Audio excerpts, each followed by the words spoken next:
Picture this. You're minding your own business when you meet this guy made of socks who is sad because he lost one of his socks in the pond. He has socks drying on a line nearby and is this missing sock for wearing or is it part of his flesh? I don't know. I don't want to know. I just want to snap a cute pic. Hashtag sock swag. Welcome to Random Game Reviews. I put every game in the PlayStation Store into a spreadsheet and use my AI chatbot pal Woodlebot as a glorified random number generator to assign me the games that I will play and review. This time, Woodlebot thought I should play TOEM.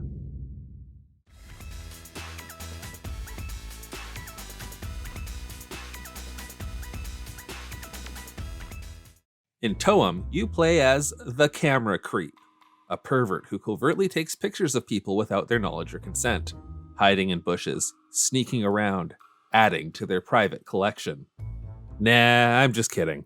TOEM is quite possibly the most wholesome goddamn game ever made.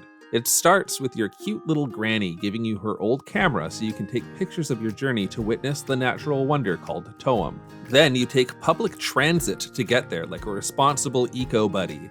And you pay for that public transit by earning stamps from doing community service. Come on. I really want to joke about it, but I believe in this community service-based public transit too wholeheartedly to do so. Each leg of your journey brings you to a new locale teeming with cute and weird characters who all have problems that can conveniently be solved with your new camera. Problems such as finding stranded boats, providing free labor to create new promotional material for a hotel, taking pictures for a fledgling food blogger, or fixing a power substation, or just someone really wanting to see a photo of an axe. When you're not busy assisting randos, you can find all sorts of little bugs and critters to photograph to add to your compendium. And, most importantly, you get to choose where to put your stamps on your little bus pass. The whole thing is just a barrage of quirky cuteness that seeps in through your eyeballs and attacks several of your major organs, but mainly, your heart. And the main character's name isn't the camera creep. The game actually never tells us their name. It's probably something adorable like Scoots Shutterbug. The style of TOEM is strong in its simplicity. Everything in the game is monochrome and animated in a children's book style. You view the world from a top-down isometric view, but when you whip out your camera, you're suddenly navigating three-dimensional space on the ground, which I thought was actually pretty cool. There's not a lot to learn in terms of controls. When you're running around, you can rotate the camera and zoom in and out. I don't recommend doing both at the same time. I will point out that for a game about taking pictures, they don't really give you a lot of settings for your camera.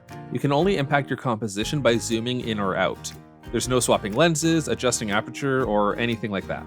But you can add filters and effects later in the game, and also honk at stuff using your horn attachment. You know, like a true professional photographer. Lack of camera control aside, I generally enjoyed many of the quests in this game, with such standouts as getting cool clothes to pass the swag check to gain admission to a bear rave, and helping some ants get their frisbee back from a crow. Where TOEM really shines is in the little flourishes in the game. Several of the clothing items you unlock have a practical function, such as keeping you warm in the snow or allowing you to see ghosts. The obvious exception being these clogs that make you go slower that I found in a gift box. Thanks. If you put on a song from the menu, your character pops headphones on, which is cute. The tripod ups your selfie game, and you can label your pictures, which was honestly my favorite feature, aside from the ability to pet animals, of course. I'll be honest, this isn't the most thrilling game I've played for this channel, but it's a sweet game with a lot of heart about a journey that made me think back fondly on how far I've come reviewing random games for this channel. All the lows, the highs, the iconic characters, and the friends I've made along the way.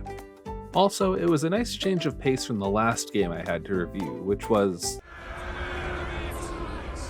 They're coming for me! Stressful.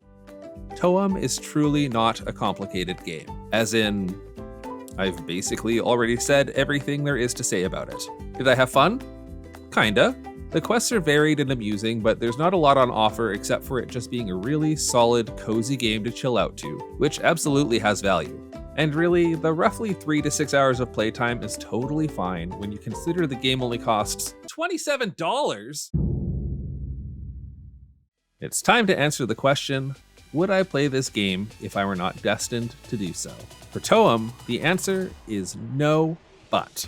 There's functionally nothing wrong with TOEM. It just wasn't my kind of game. I didn't have a bad time with it, I just wasn't exactly excited to play it. There's a good shot though that this game is perfect for someone seeking a cozy time playing a chill game.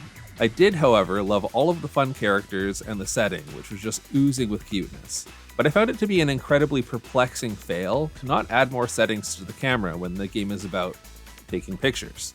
And at 27 Canadian dollars, this is a game best purchased on sale because it only takes about 3.5 or so hours to hit the credits if you're not going for 100% completion. That's it for this episode. Until next time, make sure to wear cool shades so you can pass the swag check and also see ghosts. And I'll see you all soon on Random Game Reviews. Thanks as always to my cool friends on Patreon. I've dedicated a photo to each of you.